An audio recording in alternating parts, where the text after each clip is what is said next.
Bienvenue and welcome, everybody, to day 3 of the Federal Youth Network Employment, Equity, Diversity, Inclusion, and Anti-Racism series. During this afternoon session, we will be exploring cultural humility with Dr. Nadia Ferreira. Bienvenue au 3e jour de la série de l'équité en matière d'emploi, la diversité, l'inclusion et l'antiracisme, organisée par le Réseau des jeunes fonctionnaires fédéraux. La session de cet après-midi s'intitule Humilité culturelle. Please note that this session will be offered bilingually. Veuillez noter que cette session est offerte de façon bilingue. But first, I would like to take a minute to do a land acknowledgement. So, Nadia, thank you for being here. I would like to begin by acknowledging that we are gathered on the unceded territory and ancestral territory of the Anishinaabe Algonquin people in the city of Ottawa. As settlers on this land, it is important that we recognize the ongoing legacy of colonialism and its impact on Indigenous peoples. Beyond simply acknowledging the land, it is our responsibility to understand the ways in which we have benefited from colonization and the ways in which it continues to harm Indigenous peoples. Colonization has resulted in the displacement of Indigenous peoples from their traditional territories, the loss of their culture, language, the way of life, and the continued exploitation of their lands and resources. The ongoing effects of colonization have also led to the systemic oppression and marginalization of Indigenous peoples. At the same time, colonization has also benefited settlers, including those of us gathered here today, by providing access to land, resources, and opportunities that would have otherwise been unavailable to us all. It is important that we acknowledge these benefits and work towards reconciliation and reparations to address the ongoing harm caused by colonization. So let us take a moment to reflect on the ways in which colonialism has impacted Indigenous peoples and to commit to taking concrete steps towards reconciliation and building a more equitable society for all. As public servants, we have a unique role to play in promoting equity and justice for Indigenous peoples. Some concrete steps we can take include engaging in ongoing education and awareness raising around the history and ongoing impact of colonialism and systemic racism on Indigenous peoples, working to decolonize our practices and policies by incorporating the perspectives and knowledge of Indigenous peoples and respecting their rights and treaties, building relationships and partnerships with Indigenous communities, organizations, and leaders to support reconciliation and address ongoing issues, by advocating for increased resources and support for Indigenous peoples and communities to address the ongoing effects of colonization and promote equity and justice, and holding ourselves and our organizations accountable for taking action and making progress towards reconciliation and promoting equity for Indigenous peoples. So by taking these and other concrete steps, we can play a role in promoting equity and justice for Indigenous peoples and building a more equitable and just society for all. Thank you. We also know that some of these questions or discussions and their answers can have triggering effects on some. So we understand if for any reason you may need to step away and reset, and please note that there is a wide range of services available to you to support your mental well-being. This includes the EAP program, which is available to employees and their family members 24 hours a day, 7 days a week, and has been updated to include culturally sensitive supports. Nous savons que certaines de ces questions ou discussions et leurs réponses peuvent avoir effet déclencheur sur certaines personnes. Nous comprenons si, pour quelque raison que ce soit, vous avez besoin de prendre du recul et de faire le point. Sachez qu'un large éventail de services et d'aides sont à votre disposition pour favoriser votre bien-être mental. Cela inclut le programme d'aide aux employés, qui est à la disposition des employés et des membres de leur famille 24 heures sur 24, 7 jours sur 7, et qui a été mis à jour pour inclure un soutien adapté à la culture. Lastly, as we move through today's session, please ask questions. We really, really hope you ask questions. And you can do this by using the Q&A button in the language of your choice. You can vote for questions you like by clicking the thumbs up button. And as with all Fin sessions, this session will be recorded, so you can go back and check out recordings and the insights at a later date. Enfin, au fur et à mesure que nous avançons dans la session d'aujourd'hui, veuillez poser vos questions en utilisant le bouton Q&A dans la langue de votre choix. Vous pouvez voter pour les questions que vous aimez en cliquant sur le bouton Thumbs Up. Comme pour toutes les sessions de RGFF, Cette session sera enregistrée afin que vous puissiez revenir en arrière pour vérifier les enregistrements et les idées à une date ultérieure. And now, it is my immense pleasure to be introducing today to Dr. Nadia Ferreira. Hi, Nadia.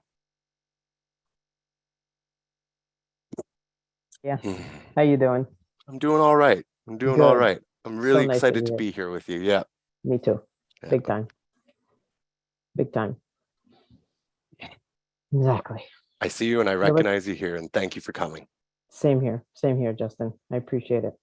Thank you so much. My pleasure. And where are we finding you today? So I'm in actually in my basement here, surrounded by white walls. For those who are visually impaired, I have olive skin color. My hair color is black. I have almond-shaped dark brown eyes, and today I'm wearing a turquoise turtleneck with a black sweater. I'm also on the unceded, unsurrendered territory of the Anishinaabe Algonquin peoples here in Ottawa. And so honored. Je suis tellement honorée, si reconnaissante d'être parmi vous aujourd'hui, cet après-midi, honnêtement, Justin. Tellement fière de ce network en place, que je parle toujours de ce network avec tous mes collègues. Alors, très, très fière. My pronouns are she, her, and elle. And I want you to take the time to recognize the territory you are on. Why this is important is because these lands, their people, their ancestors inform the work we do with our heads, our hearts, and our hands as we continue to collaborate and advance reconciliation. So please, please take the time. I also ask you to take the time to define what makes you unique. We can't have these meetings, these sessions without recognizing the people who attend. Alors pour chacun et chacune, s'il vous plaît, prenez le temps de définir ce qui vous rend unique.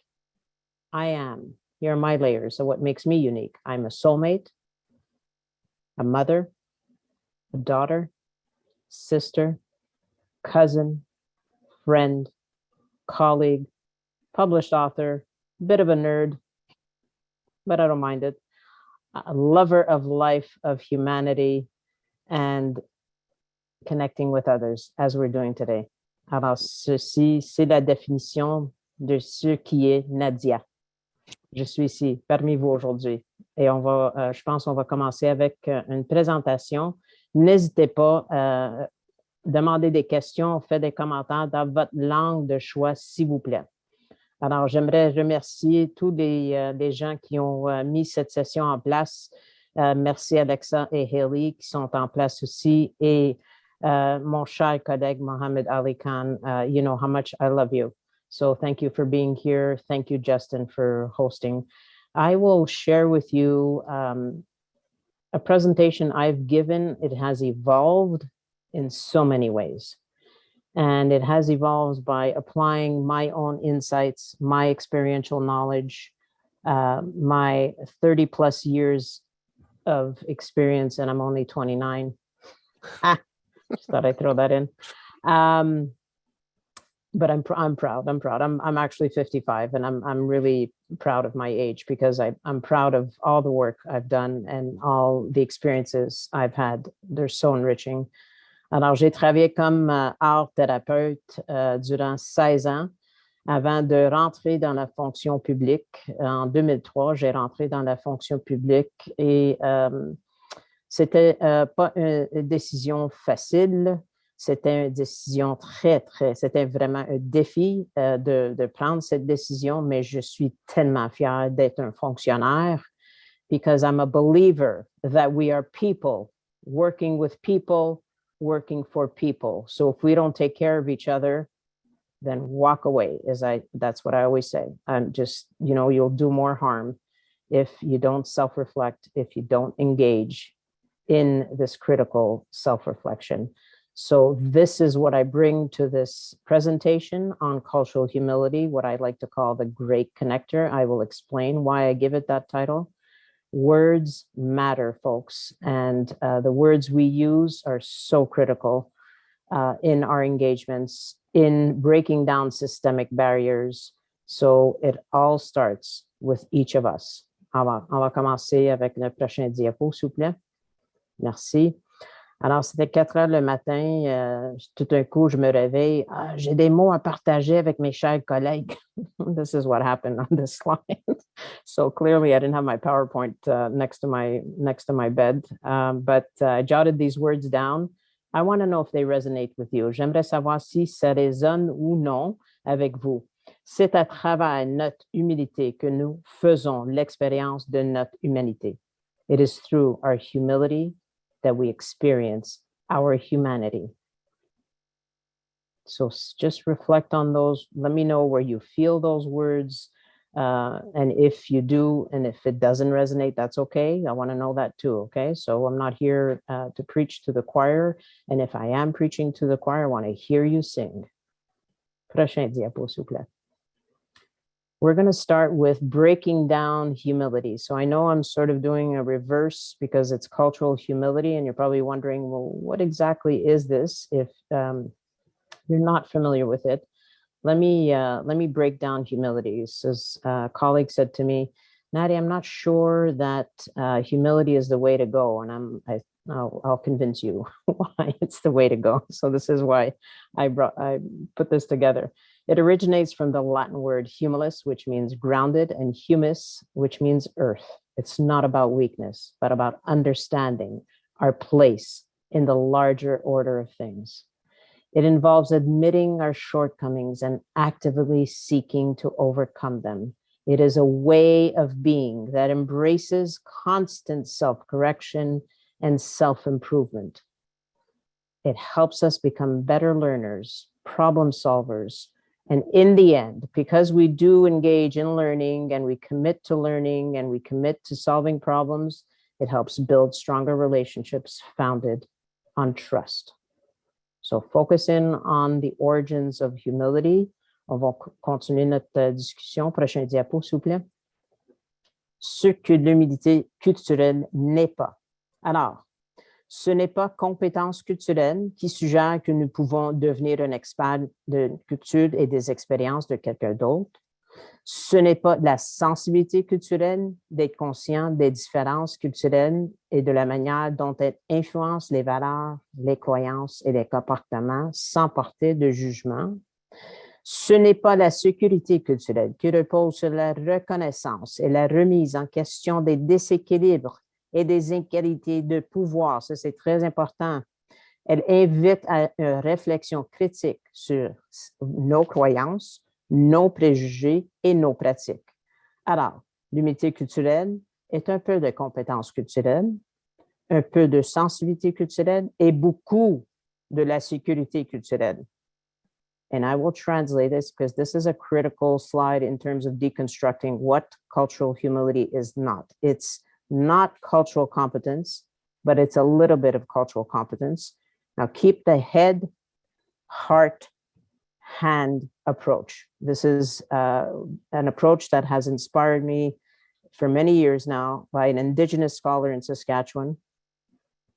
And it's so critical to our way forward in trying to break down systemic barriers of racism, and so critical to the foundation of cultural humility. So it's a little bit of cultural competence, which tends to focus in on the cognitive realm. It's a little bit of cultural sensitivity, and it's a lot of cultural safety.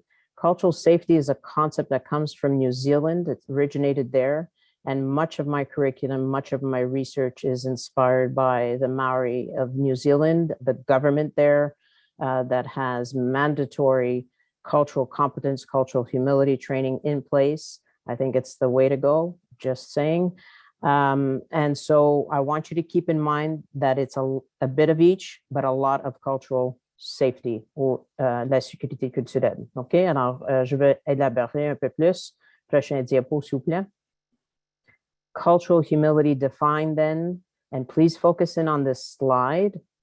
It is a lifelong journey of self-reflection, self-evaluation, and a commitment to understanding, respecting different points of view different from your own, not just different from just different. I was socialized to say, oh yeah, that's a different culture. That's a different person. What does that mean? Different from what? Different from who? So remember, words matter. It's about engaging with others humbly, authentically, and from a place of learning. It is a way of being from moving us towards equity, an approach that recognizes the role of power and privilege, here's the cultural safety, as well as imbalances inherent within systems and organization. This is where the embodiment of this notion comes in, because we really need to not only self-reflect, but also self-evaluate. So it's critical thinking, critical feeling.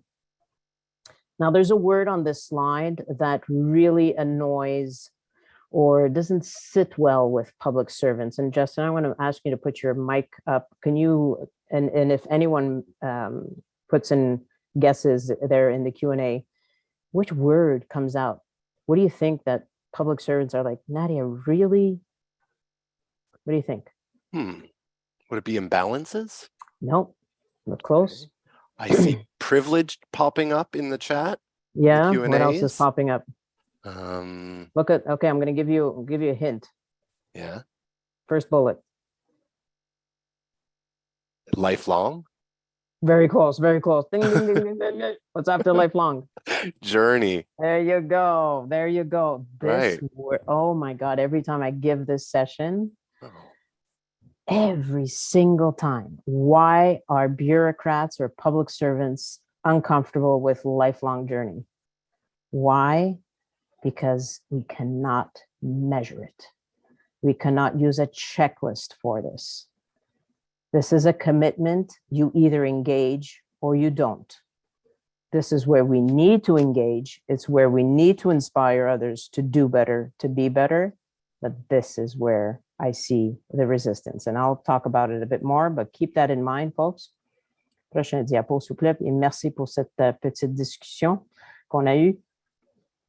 Alors, il faut donner la priorité à l'auto-réflexion. Il doit y avoir ce processus d'auto-réflexion et d'auto-évaluation continue. Voici le mot-clé, continue, en ce qui concerne le travail avec ceux qui sont différents de nous.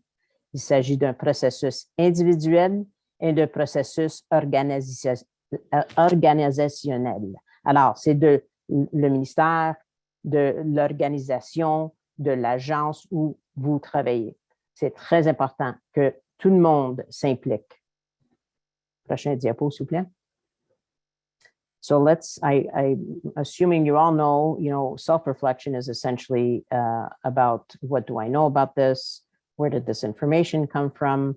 What perceptions or beliefs have I attached to my knowledge? Self-evaluation takes it a step further. Have I gone to a reliable source for this information or insight? What do I know now? Have I challenged my source of knowledge? Was any of my information false or ill-informed?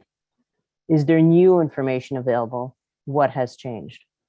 Cultural humility involves self-reflection and self-evaluation. So this is where people like, I don't know, Nadia, if I have time for this. We need to find the time. Because if we're going to dedicate work towards being more diverse, being more inclusive, work on anti-racism, this is where we need to go. Trust me, I've seen it in action. I've seen it in inaction. And I've seen the impacts on both sides. Excuse me. Next slide, please. Alors, l'humilité culturelle est un voie vers la responsabilité à la fois personnelle et à la fois institutionnelle. Cultural humility is a pathway to both personal and institutional accountability. I always say we need to be better, we need to do better, we need to do more. And I know we're overworked, I know we're exhausted, but I think we need to rethink and redefine work in general. Prochain diapo, s'il vous plaît. So cultural humility promotes institutional accountability because we cannot individually commit to self-evaluation and fixing power imbalances without advocating within the larger organizations in which we participate. Our institutions must allow the space to engage in self-reflection and self-evaluation, uncover conscious and unconscious biases. Because folks, many of our biases are very conscious. So when folks hide behind, well, sorry, that was an unconscious bias. I always remind them, if you're saying that, it means it's very conscious. So we have to be very careful. And my apologies, I forgot to add that in here. Uncover conscious and unconscious biases and identify and remove structural barriers. So not only do we as individuals need to be dedicated to this space, but our institutions, our colleagues within the government space need to reflect, need to self-evaluate, need to commit to being teachable. At the end of the day, we need to commit to being teachable. Prochain diapo, s'il vous plaît. Alors, pratiquer l'humilité culturelle via la responsabilité institutionnelle ressemble au suivant. C'est un engagement envers la diversité et inclusion, identifier les barrières institutionnelles. C'est une reconnaissance des privilèges et des préjugés conscients ou inconscients sur des structures hiérarchiques. C'est d'offrir une formation sur les préjugés, l'enquête compatissante, et je vais en discuter un peu plus tard, l'empathie tellement critique, et sur des conversations difficiles et des communications sans jugement.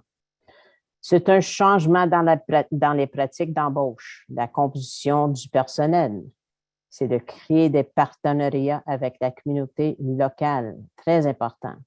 Créer des mesures de responsabilisation. Wow, big one, big one. Prochain diapo, s'il vous plaît. So, as I mentioned, in sharing this dialogue sessions with over 20,000 public servants across Canada, I've seen resistance. I've seen the resistance I've been faced with the resistance to practicing cultural humility. And it looks like the following, and I may have missed some bullet points, and I'm sure you can add to this slide, but there's a refusal to change. There's rigidity, unwillingness to learn or to connect. I have 27 years of experience, Nadia. I don't need to learn anymore. I've heard that. I've seen with my own eyes, with my own heart, strategic or willful ignorance. And what that means is a choice we make to remain ignorant, to uphold our own biases or myths, to not deconstruct, to continue to promote colonialism, to continue to contribute to intergenerational colonialism. I've seen it in action. There's a lack of self-reflection, a lack of self-awareness or honesty, a fear of reprisal, fear of judgment, a fear of saying, I don't know, so I'll get back to you, Minister. I don't have the answer. That's okay. It's okay to say that. I'd rather you say that. And of course, there's ego and superiority complex, self-centeredness, an unwillingness to demonstrate any vulnerability in the workplace or admit to a lack of knowledge, as I noted. Zero consideration for lived experience or specific cultural differences. There's a refusal to accept accountability. It's not my problem. I've been told that many times when I was giving sessions on the history of our country in hopes to contribute to decolonization, to reconstruction based on our history as treaty peoples. And I was told I wasn't there in the 1800s, Nadia, so it's not my problem. So my answer was, you're here now. It's your problem now. It's your issue now. You need to address it. You need to deal with it. You need to self-reflect and self-evaluate and assess what is your way forward. How can you contribute to decolonization? How can you contribute to, because education is what brought us here in this mess. And education, as former Senator Mary Sinclair told me, is what's going to take us out. So these views, all this resistance that you see on this slide, and I'm sure I've missed others, they often show up as microaggressions, bullying, harassment, and an abuse of power. Keep that in mind. Prochain diapo, s'il vous plaît. Alors, voici un diapo qui était inspiré d'un employé à l'agence de Parc Canada. Et j'étais tellement fière quand j'ai travaillé là pour un an, tellement passionnée par des collègues à Parc. Je vous adore si vous êtes sur ligne. Les principes de l'humilité culturelle en pratique sont les suivants. C'est l'auto-évaluation continue, toujours apprendre, une écoute active et attentive, améliorer les compétences d'enquête. Alors, ceci, c'est honnêtement de demander des questions des gens au lieu de dire, mais pourquoi tu penses comme ça? Pourquoi tu réagis comme tel? De demander, j'aimerais savoir plus, j'aimerais mieux comprendre. Tu te sens enragé, j'aimerais mieux comprendre. Ça vient d'où? Voici les compétences d'enquête qu'on peut toutes faire. On ne devrait pas être un psychothérapeute, on devrait être humain. That's the prerequisite. Connect with your humanity and engage in compassionate inquiry. Augmenter la capacité d'empathie, ça c'est une compétence de leadership qu'on peut avoir une autre session sur ça seulement. Et affronter vos propres préjugés, toutes fondées sur l'humilité. Alors, voici l'arbre. Merci de cet employé, Verena. I really appreciate the image. Thank you so much. Prochain diapo, s'il vous plaît. So in the end, cultural humility is about seeing ourselves, our organizations, our history, the past, and the present truthfully, learning from these insights, using them to do better, to be better. It's an ongoing process. And folks, a journey. Recognizing the person in front of you is the expert of their lived experiences as I am the expert of mine.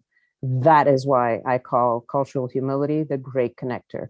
Because once you allow the person in front of you and you share that you're the expert of your lived experiences, I'm the expert of mine, we're going to create an ethical space founded on human to human respectful dialogue. It leads to meaningful and compassionate change. Prochain diapo, s'il vous plaît. Alors, pour les policy wonk, je n'ai pas la traduction pour ça en français, mais si vous l'avez, s'il vous plaît, le partagez. Je suis un policy wonk, j'adore mes placemats, mes infographiques, je peux dire en français. Les 5 éléments de l'humilité culturelle basés sur la recherche que j'ai faite, voici la source en bas, c'est l'objectif de la réflexion, matière de respect, matière d'estime, matière de pertinence, matière de résilience. We forget often. And next slide, please. It's in English. This wonderful placemat that I'm sharing with you and hopefully will be useful for you. And the 5 R's of cultural humility is reflection, respect, regard, relevance, and the one and only, which we rarely acknowledge, our personal resilience. Focus in and acknowledge and take the time right now to just tap yourself on the shoulder, hold your hand, your heart, and recognize your own personal resilience. I see you, I hear you, and I acknowledge each and every one attending today. Next slide, please. So for those into podcasts, in addition to the Federal Youth Network, which is probably #1 podcast in my book, but another one is from my wonderful, amazing friend, colleague, change maker, Myrna McCullum, and her podcast is The Trauma-Informed Lawyer. She's on a mission to bring cultural humility into the criminal justice system. As I'm on the mission to bring it to the public service, she's doing it there. And so we're in parallel and learning from each other. And it's actually, I learn more from her than she probably learns from me. But recently she said, embrace your humanity, employ humility. Je pense que c'est la dernière diapo. Merci Alexa d'avoir partagé. And let's open up the discussion. Justin, how you doing? I'm doing all right. That was I'm going to echo a lot of what I've been seeing come in the Oh, good, Q&A. because I That didn't was see that. Yeah. impactful. That was Ah, impactful. That was I think a lot of people are finding this very, very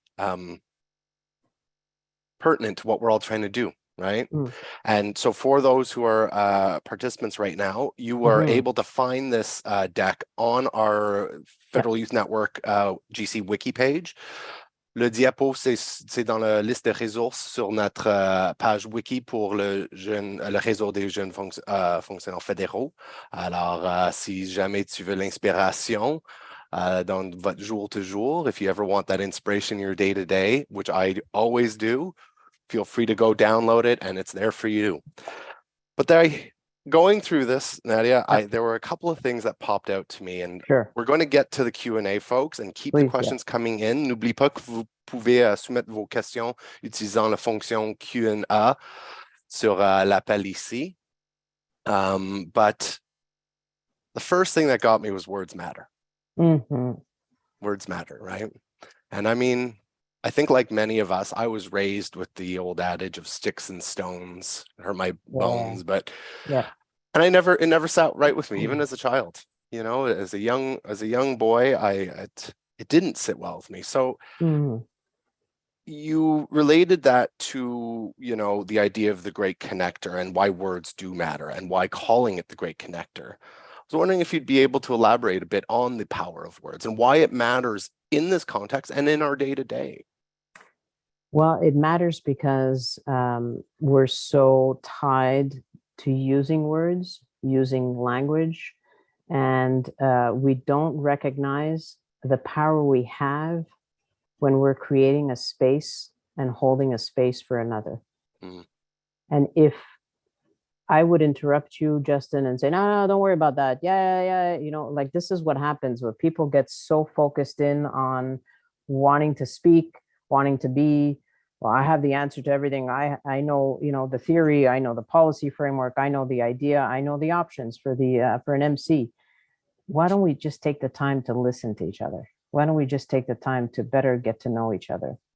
And guess what? That will lead to meaningful change. Trust me.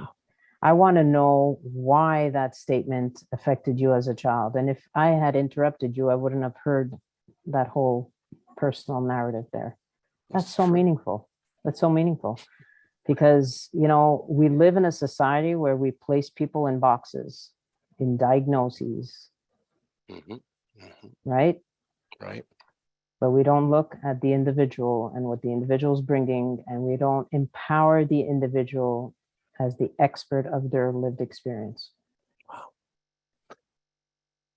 For the benefit of the viewer, Dr. Ferrer and I have a bit of a background in common. I studied psychology as well. I went to McGill and I delved into specifically the intersection between psychology and education. And, you know, I remember one of my professors saying that, you know, words do matter and labels matter. And to be careful with that, right? Because there was an overabundance for a period of time there of diagnoses. Yes. And, you know, I know in particular from my personal experience within the education system, it was a key to unlocking certain doors. So fine, you would get certain adaptations, you get certain resources provided to you. But what did then that do to one's own experience? And how did that redefine their experience in an external manner, right? It's like now you are being told by the expert that this is who you are. Yeah. They do matter. And I'm grateful that totally. you brought that. Totally. And that led me to the quote right at the beginning, that it is through our humility that we experience our humanity. And that you preface that with that humility does not equate a weakness. Exactly. And I think, you know, in a structure such as the Government of Canada and the Federal Public Service, we're all just minor cogs in a greater mechanism, right? And when you're in a mechanism of this nature, un environnement qui est vraiment what, 400,000 employees? The biggest employer in Canada. The biggest employer in Canada. We will undoubtedly have to work within certain structures and systems that are put in place to allow for the work we do to be accomplished. But that idea of bringing the humanity back into said machine. Alors, je me demande souvent, oui, c'est toujours le défi. Et si tu parles avec mon collègue Ali, c'est toujours la question que moi je demande. Comment est-ce qu'on rapporte l'humanité dans un système qui est si structuré et si grand? And I think I'm starting to get an answer to that, Nadia. And I'm grateful for that. So thank you. Good. I'm grateful for you. Thank you for sharing that. Well, thank you. Because that brings me to that big point. Yeah, please. The head, the heart, and the hand. Yes. So like you, I'm a policy wonk as well. You know, I'm in the ECs. I love it. It's the nerd in me. You get to write papers. Yeah, they're good. Yeah, right? That's it. Papers where you're allowed to plagiarize maybe a bit more than if you were at university. CCP, cut, copy, paste. Yeah, exactly. So I've got the head, and I think I was getting my head around the head, like, you know, the sort of cerebral context of it all, and discussing with people like you and I having this discussion right now. And I definitely get the heart. I think as just an individual, I've always been a very empathic person. Yes. That's the way I was raised. I think maybe that's also the way my genomes work together to make it. But this idea of then taking that to the hand. So we're all here as federal public servants, right? We're here because we have a job to do, and we are doing that job. But being able to not jump that important middle step. The head, it's fine. The hand, great. I'm writing my MC, I'm making my, but bringing that heart back into it.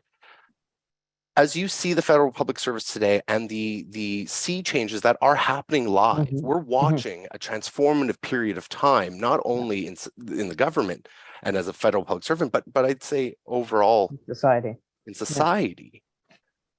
Where do you see the heart playing a role in not only our own career development and our own career sort of, not even trajectory, but our approach to our work, but also in that leadership, right? Because I could bring the heart all I want to it, but if I have a leader who, for example, might not see things that way, where do you see this playing a role in the ongoing sort of development of the federal public service as employees and through leadership? I think that question is awesome. And I think I'm going to apply the insights I've been so grateful for having been shared with me, and that's from elders. And Elder Max Solis said, live your life as if you are medicine. And in order to do that is you need to connect and self-reflect and connect and self-evaluate. So when you create that connection between your mind and your heart, this is the hardest, and as a Cree elder shared with me, the longest journey for humankind is between the mind and the heart. That's the longest journey. Why? Because we're socialized to value the cognitive realm. We're socialized to value the psyche. Look at the word psychology, psyche. When psyche should be also here. And when I point to my chest, for those who are visually impaired, I'm not only pointing to my heart, I'm also indicating my spirit, what makes me unique. And yes, my mind is part of that equation, but we need to put the heart, the spirit in that equation and think more holistically. So one thing I did when you talked about, if I may, Justin, you talked about categories, and this is key. And it goes back to, you know, the emphasis we place on words and how we should all recognize that words matter. And when I first started as an art therapist, I had patients who were diagnosed as alexithymic. Alexithymia is the Greek derivative for no words for feelings. So they said, well, all my Cree patients are coming to me as a psychologist or a psychiatrist, and they're not psychologically minded because they're not expressing themselves. And I'm coming in as this newbie art therapist, and I'm saying, well, how come they're taking the art materials, expressing themselves through drawing, painting, sculpture? I'm not seeing lack of psychological mindedness. I'm not seeing alexithymia. So my first book was on questioning this psychiatric nosology, this psychiatric diagnosis, and saying, well, maybe we shouldn't apply it to cultures that are different from our own. Maybe it's a Western notion that we have to express ourselves with words from the psyche. You see all this, so it all points out to, why don't we feel and think with our heart, our spirit, and open it up holistically and allow the person coming to you to, bring their sense of self to that space. You be vulnerable, they're vulnerable, you connect on that level. And when you have a boss, going back to your question, that is so not there, and I've been there, I've been told, public service doesn't need therapists, Nadia. Mais comment ça, ils n'ont pas besoin d'un thérapeute? Puis durant les 20 ans que je suis fonctionnaire, je pense, j'ai appliqué toutes mes connaissances comme thérapeute plus que durant mes 20 ans, que durant mes 16 ans comme thérapeute en pratique. Certainement. So what does that say? It says we're all, like, folks, even therapists need therapy. And it's okay. But what it means is we're humans working with humans, working for humans. And if we cannot connect with that basic fact of common sense of our humanity and engage with our hearts, our spirit, and engage holistically, it's not just staying here in this realm of your spirit, of your heart. I'm not saying just stay here and stay vulnerable the whole time. That's not what I'm saying. I'm saying bridge, connect, say, I'm not comfortable with that. Say you want to challenge. And if you fear reprisal, I understand that. Talk about your fears. Because guess what? The leader who's not feeling or not connecting with his, her, or their spirit and what makes them unique may need that kind of approach, may need that kind of, let's bridge. So trust me, I've experienced that many, many times. I have as but, well. There's a momentum, folks. There's a momentum going. You mentioned transformational change.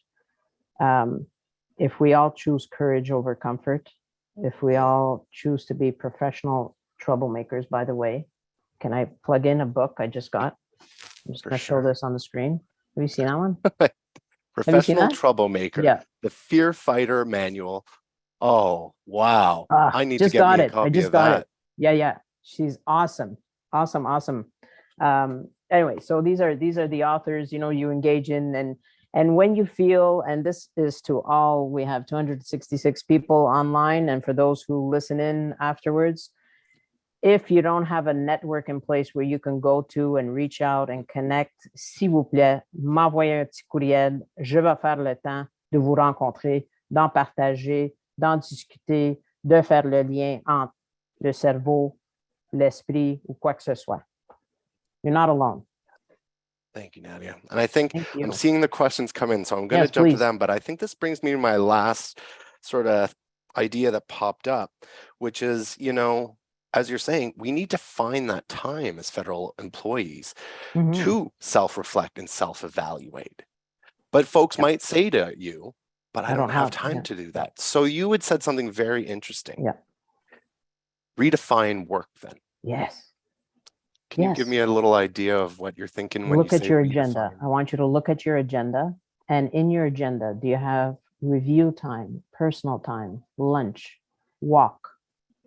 That's when you self-reflect. It's self-reflection is not at your desk writing down. I mean, if it is, that's great. But I'm just saying, self-reflection time is time for you.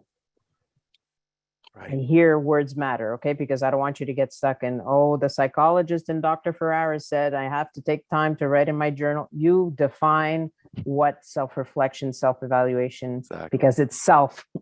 It's not, it shouldn't be defined by a specialist, a doctor, and I'm doing air quotes, but this has to come from who you are. So put it in. To me, this is what works. I put it in my agenda. And Ali could, he has access to my agenda. So as a team member, I give all my team members access. Mhm. And if only in hopes they look at it one day and get inspired, like, oh yeah, maybe I should put that in. And sometimes I fail. Sometimes I get so caught up in work. Puis je le sens quand j'ai pas pris mon temps. Je le sens.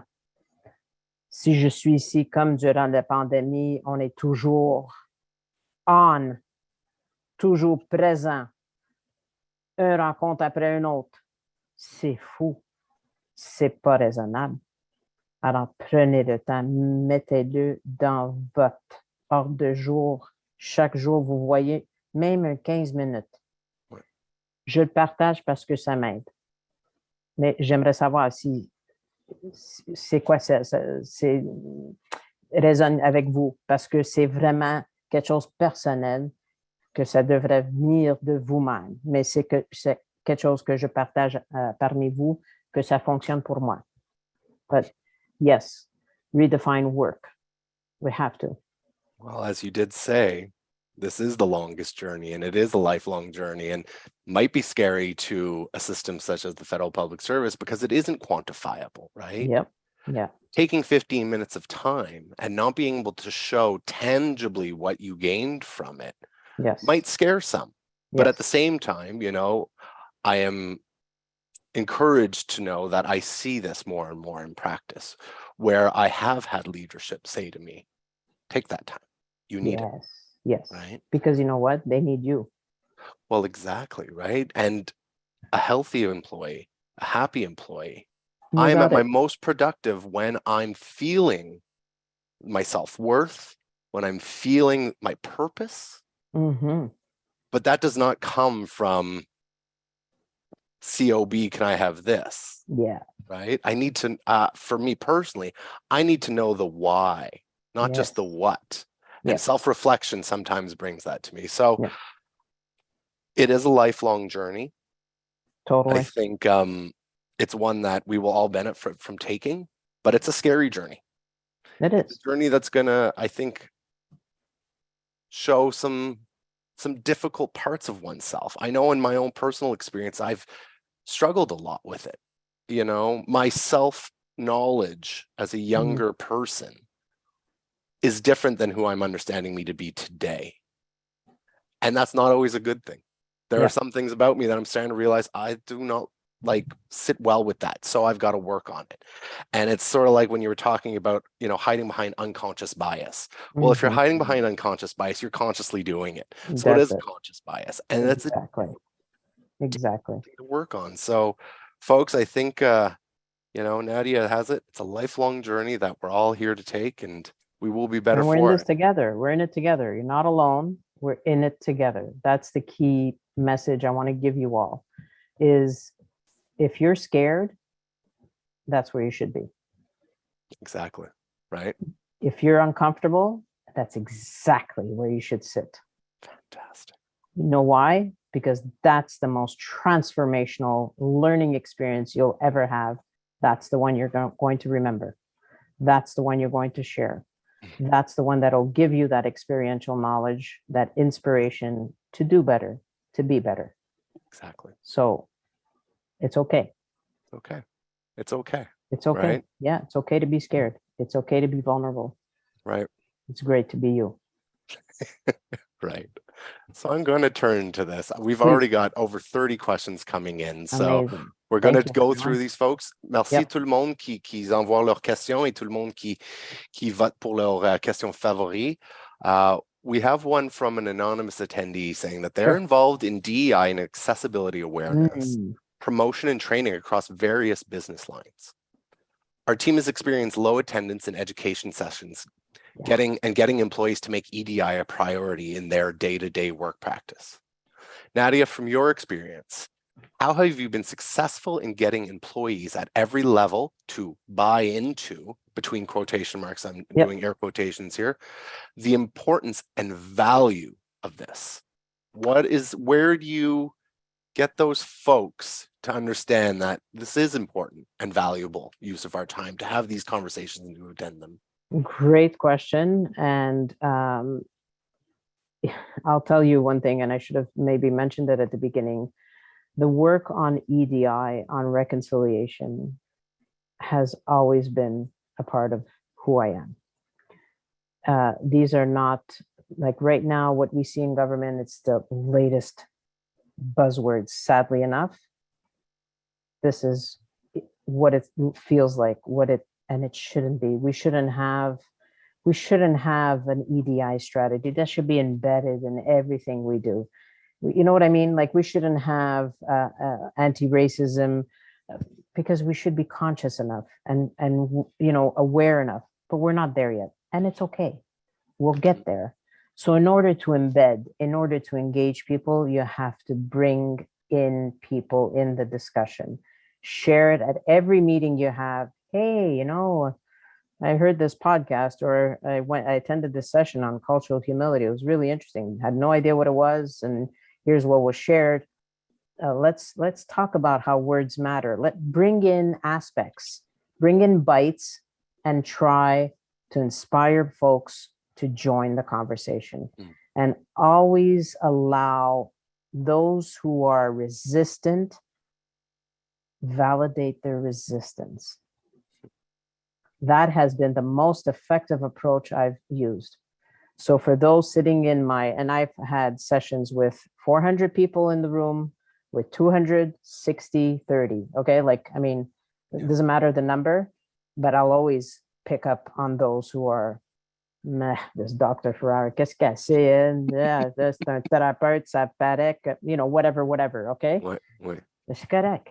I'll go to those people face to face. I see you. I see your resistance, and that's okay. Let's talk. Let's break it down. I want to know more. And that's not made for everyone.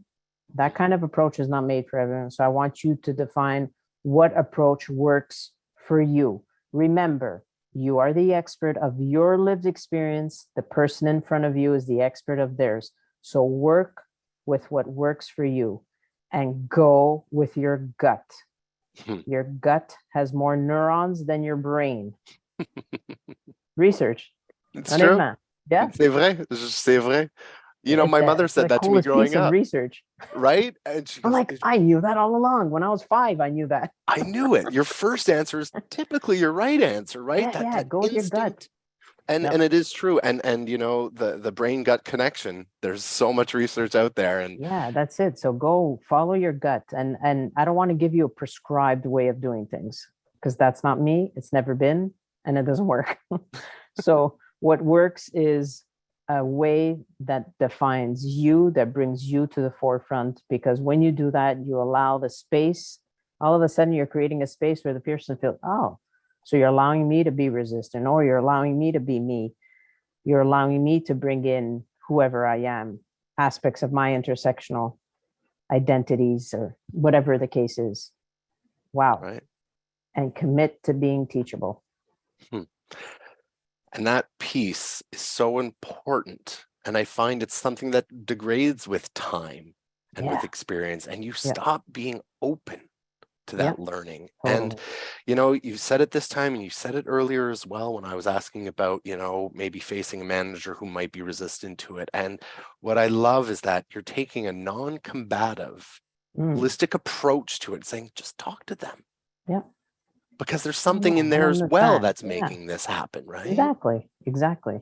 They're the expert of them. That's it. And that's what you phrase. And you're the expert of you. Yeah. I see you. I'm this way, you're that way, but I want to try to connect. And you hope in that connection, there's an inspiration to open up. Because we keep saying, well, you have to be open-minded. Well, people are resistant to being open-minded because they're fixed in their ways and they're complacent. They're comfortable. Right. So how about open-spirited? What are you feeling? And the way you do that is, what are you feeling right now? You don't like what I just put together in that briefing note. It sucks. Let's talk about it. Right. Exactly. Let me give you a current example that I've had as ombuds here at Indigenous Services Canada. If I may, Justin? Please I know do. and I'll make it quick because I know there's other questions to get to.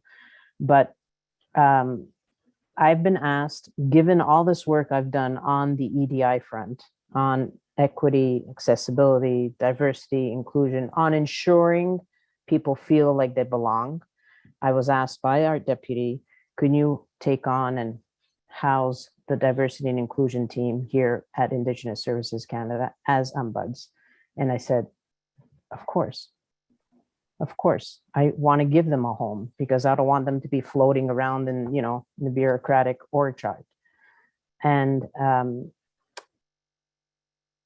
this is the first and only ombuds office that has that. It won't be the only one for a long time because I'm inspiring others to, but there's few that are saying, well, wait a minute, ombuds is neutral, impartial. How can you take on equity, diversity, and inclusion? And I'm not taking, I said, I'm holding space. I don't take it on. You don't take on equity that you embed, you inspire to do better, you share information, you be transparent. That's how you embed and practice and go and question. That's how you act on anti-racism. You highlight, ooh, what you said there. I think you should really self-reflect because saying that statement could be hurtful to others. It might not be hurtful for the white people in this room, but it might be hurtful for others. Saying those statements with fear. I'm not fearless. I'm fearful.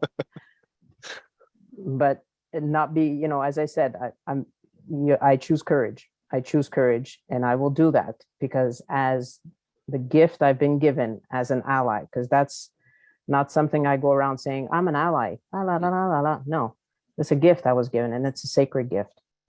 And so you have to allow that space. And again, for those who are not comfortable with it because they're thinking with a cognitive sphere, not making that connection. Because imagine, Justin, you'd come to me and say, okay, Nadia Zumbuds, I'm coming to you, but, I have an issue with accessibility or an issue with equity or social justice of some sort or an experience of that. Ooh, I can't go there because that's, all the equity, diversity, inclusion. So I'll send you to someone else. No, this is part of your human experience. Right. So there's the challenge I've been dealing with. I think I'm very excited to see where this goes because, we have discussed this, you and I, before, and I sat on it and I mulled on it, and a lot of what you're saying is making a lot of sense. So thank you, Nadia. Thank you. No, thank you. And I think we're going to have to do a follow-up on this down the road and explore it and go that much deeper. But yes. And let's do it with all these people and please, more. Folks, indeed. Please, let's do it. I commit to that. So we've got another question here that I think is a really great dissection of what we were talking about earlier, that we are undoubtedly part of a great machine. We're all cogs within said wheels, if you will, but bringing that humanity back into it, even though it's such a grand structure. So they asked, every time I propose change that involves the self-awareness, self-leadership, self-reflection, etc., it gets shot down. It gets turned down.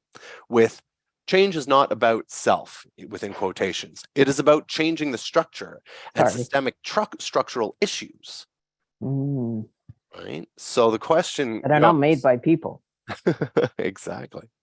Why can't we talk about changing ourselves when we talk about the future of the public service? Why can't we? Why can't we talk about it? Why are we focusing only on dismantling the structural, systemic pieces and not also about what we're talking about right now involves the self, change that involves because self. It entails our vulnerability. It entails our sense of self. It entails our heart, our spirit. And why should we go there? It's a process, Nadia. It's a directive we got from Treasury Board. We have to follow the directive. And so I ask folks, where's the human in human resources? Where's the human that's affected by your process? Where's the human that's affected by your directive? So recently, in a meeting I had in Quebec City a few weeks ago, They talked about transformation and fiscal this and, all these beautiful, great work. Don't get me wrong. I'm not questioning the work. I'm not questioning the directive itself, the words. Remember, words matter.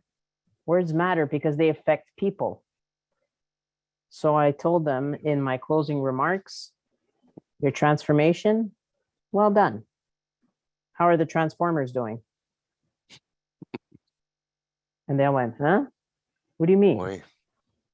Ben, les gens qui sont affectés, les gens qui ont produit cette présentation que vous avez ici, il y a des collègues qui l'ont produit, non? C'est votre équipe qui l'a produit. Puis il était comme, quoi? Pourquoi?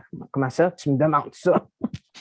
Voilà. Because we're people working with people, working for people. Like, can I repeat myself again and again and again? Yes, every single day. Please do. In fact, I'm going to put a banner behind me or a T-shirt of some sort. Get two of them, all right? You know I'll put one up here as well. Like, come on, folks. You talk about transformation, you talk about return to office, you talk about all these directives. How about the people? Right. You talk about even EDI, we're the people. Or you impose teachings on Black, Indigenous people of color, put it on their shoulders. They'll tell you what it's all about, what our Black history is about, what our history of Canada is about. It's on allies. Yep. It's on us. Yep. We need to do better. It really is. Learn and be inspired from them, but let's do better. Definitely. And I think, you know what, the next question leads perfectly from this. Well, first, there's some, gratefulness coming through. So your powerful thoughts and words, Nadia, have me thinking about performative versus authentic, real deal behaviors, as well as people in the GC that love their positional power and refuse to acknowledge that they have it. Yes. So we're talking about it's on the allies, and you're saying that, we have to do better. And there are the Nadias out there who are doing this work, right? Yeah. Yeah. But it is, like you said earlier, EDI is becoming a bit of a buzz term, right? And does that devalue the work the Nadias are doing, or the colleagues like my colleague Ali are doing? Perhaps, perhaps not. But when we're looking at it in the performative versus authentic sort of approach to it, right? I know because I took these trainings at this place that this is the right thing to do, and we've done it, right? But again, it's that idea of that self-reflection, understanding that there are lots of folks who, might believe in this, but they do look at their homes, their families, their people, and say, okay, but if I go too far in one direction, I might lose what I have. So I think taking it almost even a step further is, what do you think about performatives versus authentic? I think there's a whole gray area in the middle there where you can really nuance the individual fear or trepidation that one might have versus, within a system they're working in where they actually do have things to lose. So you said allyship, it's up to us. It's up to us to do better, but we have to recognize that people, I still have to put food on my table, when possible. And I personally have experienced static, if you will. I have roadblocks in this work that we are doing, and it leads me to a lot of questioning. And fortunately, I have a great support network, like you said. I have folks I can talk to who know the authentic Justin and where I'm really coming from, yourself included. But I wonder if you have any thoughts on that. I do, many. It goes back to redefining work, one of them. It also goes back to a perfect example is our land acknowledgements. Everybody has gone like, I did it. Check. I acknowledged I'm on, unceded, unsurrendered territory of the Algonquin and Anishinaabe peoples here in Ottawa. Okay, but what does it mean to you? Where are you in all that? Do you feel your feet grounded on the territory you're on? Feel them. Feel your feet grounded. I challenge people. So you have to play the challenge function here to walk away from performative allyship, because for me, that does more harm then good. If you separate, Justin, when you leave your screen here, your computer, and you go somewhere else in your house and you're, preparing supper or doing something with your kids or taking care of your kids, do you bring your work with you? Do you bring your passion with you? Or do you leave it at your desk in front of your computer? That's what I tell folks. When there's something bothering you, does it stay with you as you're eating, as you're talking to your partner, bathing your kids, putting your kids to sleep, and it's still with you? Because work, if you have passion for what you do, if you believe in what you do, it stays with you. It's in your spirit. So going from performative, and I don't even like saying from performative to authentic because it's not a continuum. It's either performative allyship or authentic. So to get to authentic allyship, be authentic to yourself. Right. And as I said, it was a gift given to me by elders when they said, you are an ally. So let me go back to 2002. Okay, I'm going to go back to a little life experience that I had. I received an envelope in the mail. It said Government of Canada. I thought it was taxes, put it aside. I'm like, I don't want to read this. So then I said, well, I might as well open it up. Can I open it up sometime, right? So I'm busy being an art therapist in Northern Quebec, Northern Ontario, Northwestern Ontario, Northern Manitoba. So could you imagine living from my hometown in Montreal, traveling all Northern Quebec to the subarctic, Arctic, and then across Hudson Bay over to the Ontario side, servicing, teaching at McGill, teaching at Concordia University. Open up this letter and it says, hi, I'm Deputy Minister George Anderson, and I'm recruiting you for the federal government. And you're a top Canadian scholar, which I had no idea. And I'm like, really? Okay, is there another envelope I didn't open? so j'ai dit, mais c'est un peu bizarre. Il m'a demandé de lui rencontrer ici à Ottawa. Alors j'ai dit, bon, OK, je vais le faire. C'était le mois de février, comme on est là. J'arrive sur la rue Bank, Booth, I should say, sorry, and get to his office. And he was the former deputy minister of NRCan, so Natural Resources Canada. And he says, Nadia, I'm starting this whole initiative on recruitment for policy leaders.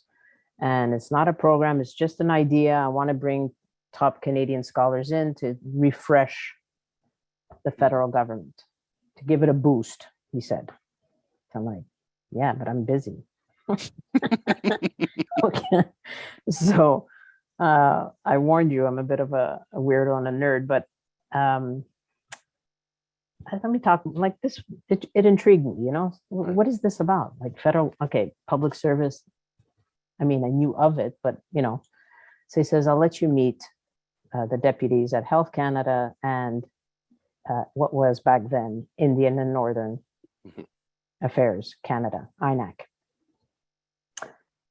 Long story short, I didn't know what to do. I was struggling, and it was, as I said earlier, a very tough decision. So I brought it to elders I was working with in Northern Quebec in the Cree communities. And I said, I have this opportunity. I don't know, like, what do I do? My daughter is like 3 years old. Do I need something a little more stable? Because I was traveling a lot. And, not traveling like, to Florida or Australia, but traveling on bush planes. So, it was quite something. But so an elder, and I was crying my head off because I had a successful clinical, like my clinical work was beyond. There was one referral after another, word of mouth. It was extensive, and crying and crying. And she holds my two arms and she says, Nadia, we need a compassionate bureaucrat on the inside. Please say yes to this. So every single morning I do this, and I hold that commitment to being a compassionate bureaucrat. That's my mission. That's my promise. And I'll take that to my grave, into the next life if I have to, whatever the case is. But it means the world to me to hold that as a gift. Wow. And that's what brought me here. Hmm. Now, it's not easy. No, it isn't. It But really isn't. be that troublemaker, be that, embrace the fear, play that challenge function. When you feel alone, reach out Right. to those who care for you. Hmm. So that was a long answer, eh? No, but that was really that rung true with me in the sense that I think likewise to you, I know the work I'm doing myself, and I'm new, right? I've only been in Yeah. the federal public service for, I'd say maybe 5 years or 6, maybe now. I'm losing track of time, but very much been working within the EDI sphere and all things Okay, like great. you. And Yep. I know I haven't always made friends in this work, right? Because sometimes you do and say things that, like you said, aren't always easy for people to hear. Yep. But like you, I have, personal experiences in my mind that are sort of my morning, for lack of a better word, mantra of why I keep coming back and why I'm here every day and why I have to not, because it would be really easy. I mean, for those visually impaired on the call, I'm a white cisgendered heteronormative male. I'm sitting in the seat of privilege, and it would be very easy to put it down. But I speak to folks like you, Nadia, and it is just another piece to that puzzle that I'm sort of building within my consciousness, right? And I think, like you're saying, it's true. The federal public service do need bureaucrats that are coming and leading with empathy and leading with, cultural humility or embodied leadership, which we're going to talk about at a later date. Yeah. I think one of the questions I want to bring from what's in the Q&A right now to you, which I think might relate to this, is, in particular for those of our colleagues who are indeterminate, they have their permanent post, and with that comes a level of protection, right? How can you navigate that fine line of whether it be expressing frustration, calling out, if you will, within quotations, right? Always understandably within the code of values and ethics, which we all agree to, but on that almost individual basis we're talking about, it's often easy to forget that we do have things in place to protect us if we are doing the work, right? So as an ombuds, I was wondering if you'd be able to sort of dissect that. Like, I hear from a lot of folks, they're nervous to speak up, and you're acknowledging that as well, but that your philosophy is to lead with courage. To do so, especially for our audience who might be newer public servants, can you maybe give them an idea of, how they are protected, and also, how you could do things respectfully and within the code of values and ethics that we all abide as public servants? You do it by calling it out, sharing your views. Keep in mind what I've shared earlier, that you are the expert of your lived experiences. Don't lose that. Don't shelve it. Don't put it in a binder or on a zip drive. That's who you are. And if you feel there's something that is not sitting well, that no one's listening to you, I want to know about it. Reach out to those who you can. Reach out to this network. Other networks we have are safe spaces. An ombuds is essentially a person who's creating a space where you come to and define as safe. So if you don't feel safe, first of all, and first most, like this is the utmost importance, if you don't feel safe in your workspace, reach out to your ombuds. If you don't have an ombuds, reach out to EAP. Take care of yourself, okay? Because without you, there's no change. It starts with each of us, but we have to take care of each other as well. Take care of ourselves, and we take care of each other, like we do in the family. We take care of ourselves. When we have children, you take care of the children. Take care of yourself first. If you don't feel safe enough to question, then take it to a network like this, where you can be bold, share your views, get assistance, get different opinions that are different from your own. Bring that challenge, in other spaces where you feel safe enough. So I don't want to people leave here in 15 minutes, say, yeah, I'm going to challenge all my bosses, and create havoc. And that's not what I'm promoting. What I'm promoting is self-reflection, self-evaluation, and find that space where you feel safe enough to be you, your authentic sense of self. And if it's not in the public service, find your space. Okay? Create it, support it, nurture it. But know we're here to help. Because these engagements are not just, they don't fill my agenda. I see it as meaningful exchanges. I will remember you tomorrow, next week. I carry these experiences here, and my hands are on my heart, my spirit. These engagements are key to changing the machine. This is not just a checklist or an extra activity or something on the side. C'est tellement critique, tellement Vraiment critique. critique. Parce qu'on partage ces expériences avec les humanistes. And as ombuds, I have the authority of moral suasion. So essentially, it's bringing my moral obligation to do better, to be better, and inspire others to do the same. So you're not alone, okay?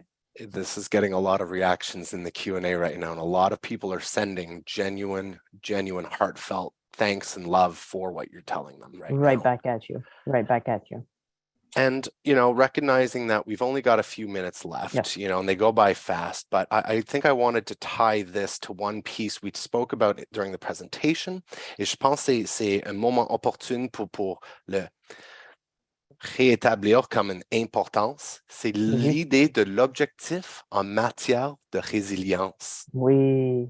Alors, les 5 éléments de l'humilité culturelle, mais en particulier celui-là, vous avez dit que c'est vraiment l'élément le plus important. So, if you would, can you take a moment to really let people know why resilience, resilience aim is such an important part? Because I see here in your notes that it is about the care of oneself as well, right? So please, over to you. Totally. And just look at the last 3 years. Look at that. Yeah. Look at our resilience. Look at that. Focus in on the fact that we survived. We continued to work. We adapted. We were flexible. We responded. That's resilience. Yes, I want you to also focus in on, because applying a trauma-informed lens on this kind of work is also critical. We all as humans experience trauma. While we're experiencing whatever traumatic life experience we may have experienced or are experiencing, you have to tap into your resilience. Yeah. I shared this with colleagues yesterday who are experiencing a very traumatic life experience collectively. And so I said, focus in order to help heal and hold your trauma. Focus in on your resilience, because your resilience is the container, is what's holding you together, is what's giving you strength to carry on.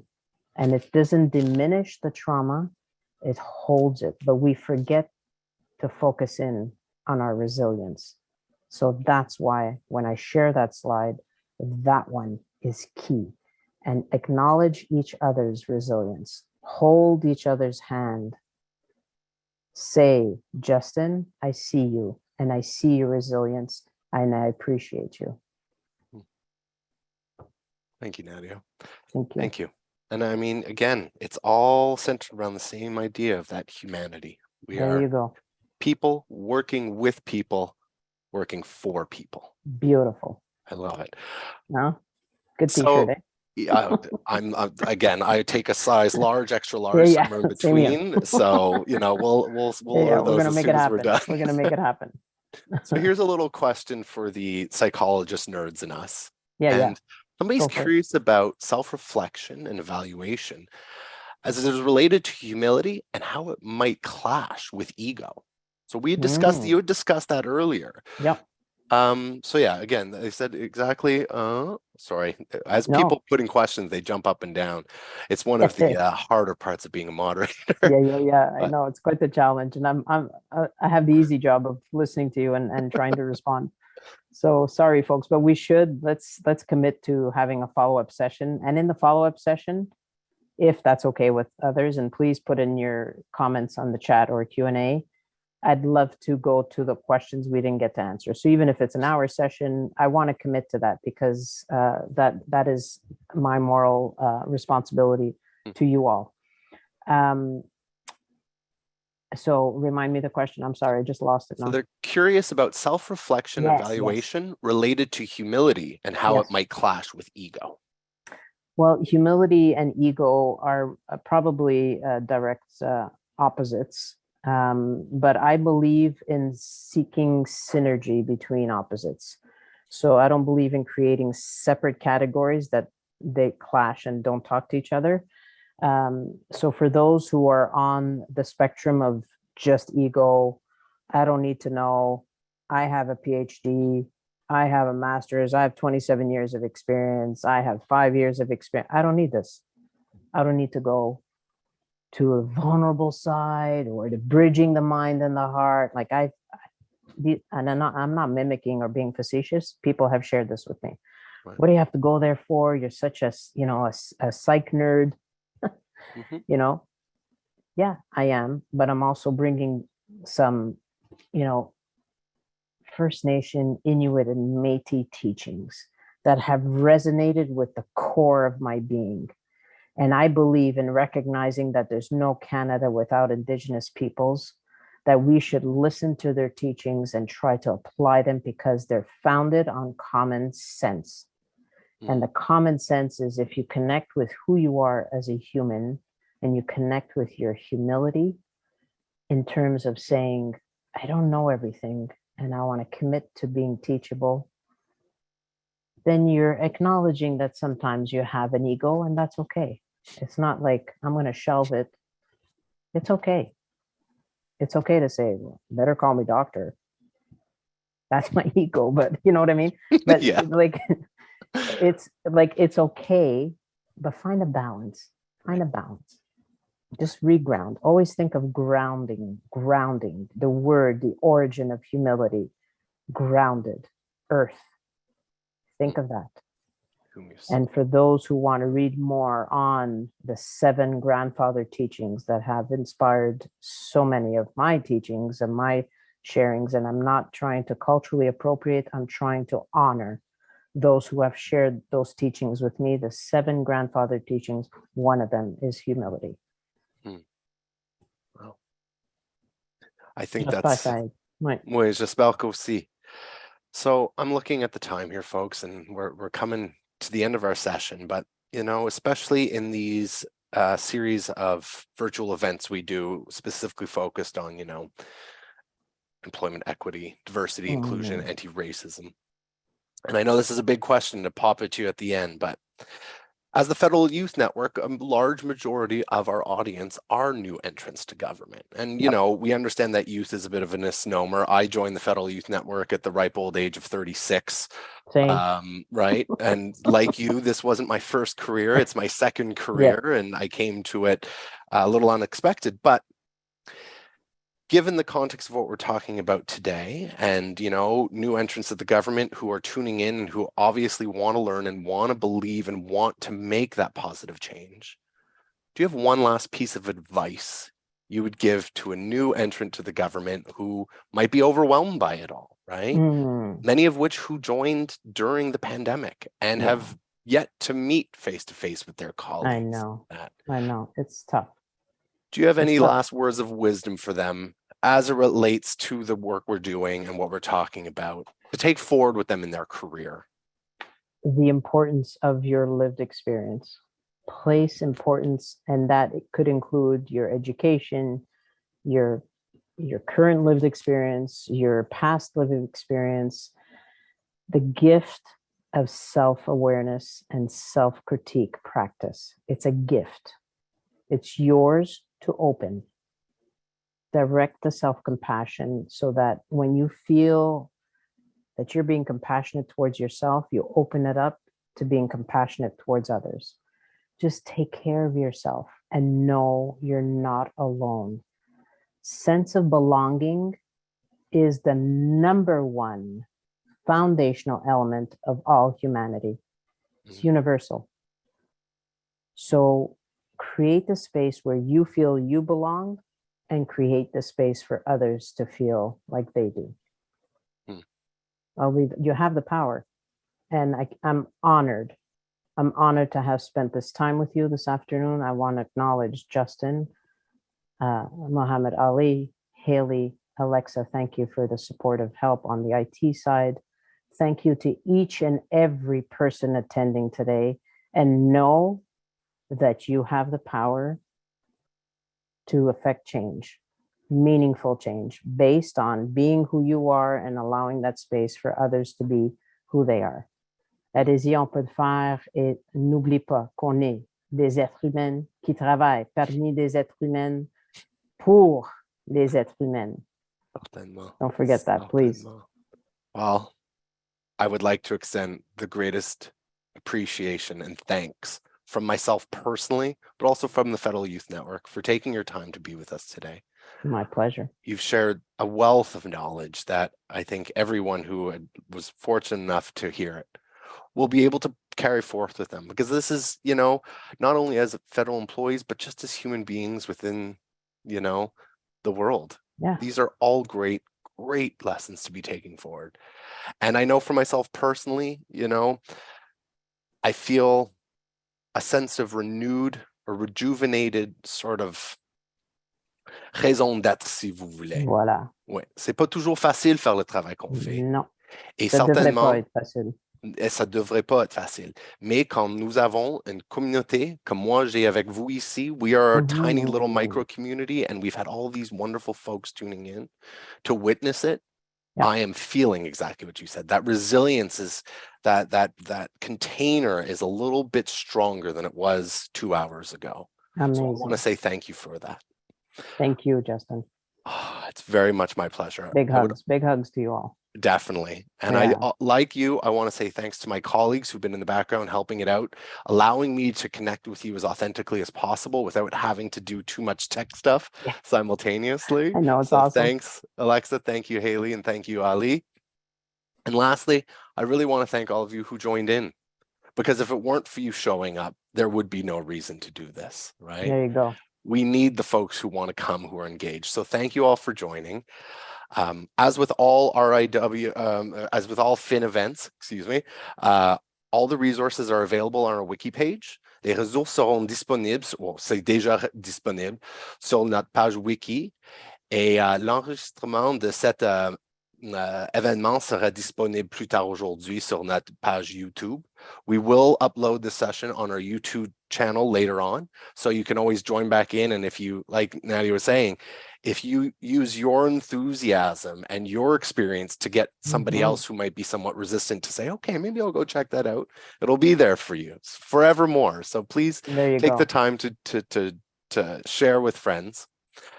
And lastly, we have one more session next week.